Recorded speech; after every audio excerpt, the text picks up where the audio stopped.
Now to the legal landscape. Our legal analyst, attorney Dan Adams, is joining us every morning for the duration of Milwaukee's first date murder trial. Maxwell Anderson is on trial facing charges related to the death of 19-year-old Sade Robinson last year. Dan, good morning to you. Thanks for being with us. Jury deliberations resumed this morning after the state and defense made their closing arguments yesterday. So first, what stood out to you in the closings from both sides?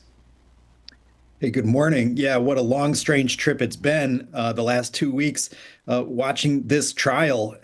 And there was a lot of evidence, dozens of witnesses, hundreds of exhibits, forensic evidence, photos, video upon video upon video, and some DNA and some physical exhibits. And the job of the prosecutor, Ian Vance Curzan, yesterday was to put this all together into something palatable for the jury to be able to be left with before they started deliberating. And he did a really good job. The judge in the case limited closing arguments to 45 minutes apiece.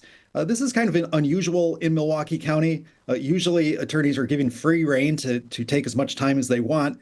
But I think she realized that this case had been going on for so long and the jury was probably wanting to have the case. So they were limited in time, and the prosecutor used his time really well, ploddingly going through all of his evidence and doing so in a really, at least at the end, a very emotional way of answering the question of, we don't know what's in what happened in the house, how she exactly died, but it's what happened to her body afterward, which shows the intent to kill. And he did a really nice job. Tony Cotton, the defense attorney, also did a remarkable job, took a more professorial tone, talking about the glaring issues in the case in terms of things that are not there, the evidence, the potential areas of reasonable doubt.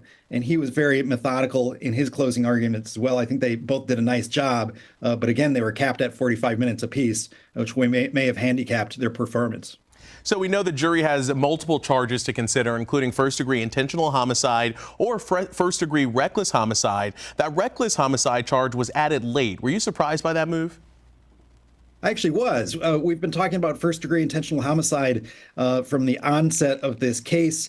There was never a head tilt or an acknowledgement that they may ask for what's called a lesser included charge. In homicide, there are different theories of guilt, one being intentional homicide, the other is reckless, that is a lesser included charge with a lesser penalty.